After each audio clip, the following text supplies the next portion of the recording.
New this morning, as you say, we are hearing from Iran's Supreme Leader Ayatollah Khamenei posting his first public comments since the U.S. strikes on those Iranian nuclear facilities after not being seen publicly in nearly a week. His absence raising questions within Iran about his health and whereabouts. The Ayatollah this morning congratulating the Iranian people on what he called their, quote, victory over the U.S., insisting the U.S. achieved nothing with its strikes and adding surrender will never happen. It comes as President Trump and his administration here are going to great lengths to bolster his claims that the U.S. strikes wiped out their Iranian targets. This morning, new questions about the U.S.'s strikes on Iran's nuclear sites and the damage inflicted. Fresh off his overseas visit with NATO allies, President Trump is still arguing it was a knockout blow. It was very, very successful. It was called obliteration.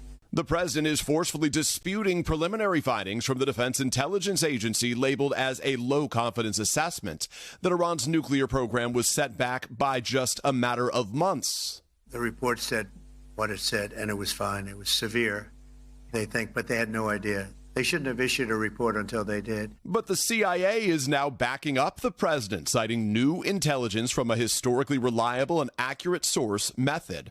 Director John Ratcliffe saying, quote, Iran's nuclear program has been severely damaged, adding several key Iranian nuclear facilities were destroyed and would have to be rebuilt over the course of years. Ratcliffe did not offer any evidence, but the president said they have spoken to people on the ground.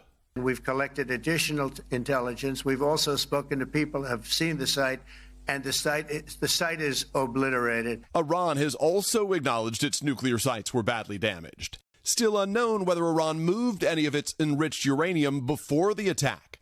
The head of the UN nuclear watchdog raising that possibility after Iran told the agency that it would take special measures to protect its nuclear equipment and materials after the first attacks from Israel and more than a week before the U.S. strikes. But the president insists he believes that would not have been possible. We think we hit them so hard and so fast they didn't get to move. The president is now looking ahead, announcing plans for the U.S. and Iran to meet next week. We may sign an agreement. I don't know. To me, I don't think it's that necessary. The president now back here at the White House, and his decision to launch those airstrikes on Iranian nuclear facilities has divided Americans. A new NBC News decision desk poll powered by SurveyMonkey finds 45% of U.S. adults oppose the airstrikes. Compare that to 38% who support them. But see that figure at the bottom. Notably, nearly 2 in 10 Americans said they neither support nor oppose the strikes, showing just how fluid this situation still is. Craig and Savannah. All right. Ciao, Chief White House Correspondent Peter Alexander. Peter, thank you. Hey, thanks for watching. And don't forget, you can catch the Today Show every morning on NBC or take Today when you're on the go. Just follow the Today podcast on Apple Podcasts, Spotify, or wherever you listen.